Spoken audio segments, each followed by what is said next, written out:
A merienda hack you will surely love. Crunchy outside but very creamy and flavorful inside. Ano yan? Tuna pie with a twist. Ala Simpol. Let's start cooking. Ito, meron tayong, gagawin muna natin yung ating filling. So, meron tayong tuna. We drained off the excess liquid kasi we don't want that. Optional, pero ako gusto ko may red bell pepper. Ito, yung twist ko. Pineapple.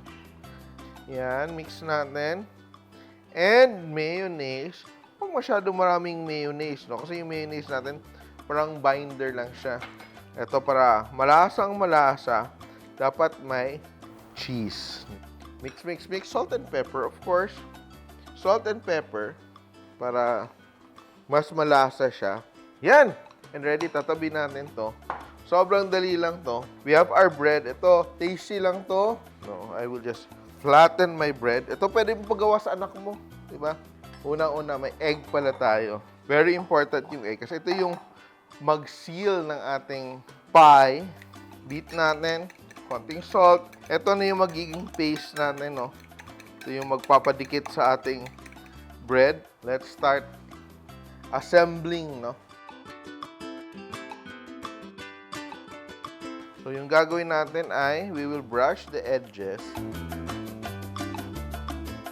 So, ito siya. What you can do is fold it like that. And with a fork, ito yung pang-seal natin. Dapat press down talaga siya. Yan. So, meron tayong tuna pockets. Parang ganun yung dating niya. So, dapat properly sealed siya, ha? Yan. And this is our last step. Ito, we will be using, of course, our favorite breadcrumbs. Good quality breadcrumbs like Good Life. Yan. Ipe-bread natin siya. Ang bread, ibe-bread, di ba? And coat in our egg. Yan. So, kayo na mag-add ng egg kung kulang. Depende sa dami yung ginagawa mo. And you can even add herbs here. Lagyan mo ng basil, lagyan mo ng oregano. Actually, pwede mo itong gawin ahead of time. Keep it in your chillers and fry when needed. All we have to do now is to make sure that it is fried beautifully. Yeah, look at that, no? Turn around. Diba?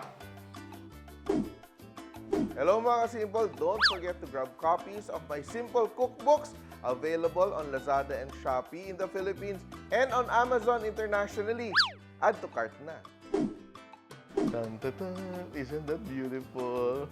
And sobrang ganda ng ating pagka-coat na hindi halata na sliced bread lang galing sa grocery yung gamit natin. Mukha talaga siyang gawa mo the whole thing, no? Basta ang sekreto dito ay Good Life Bread Crumbs. O, di ba? And, eto, we're ready to plate. Pwede kang gumawa ng sauce on the side, di ba? And, eto na siya. Beautiful, di ba? And dahil ako naman yung gumawa, dapat ako yung una makatikim. Look at... Usok-usok. Oh, usok-usok siya, oh. Oh my God, di ba? Ang crunchy. And here it is. Our crunchy tuna pie with endless possibilities. Simpol!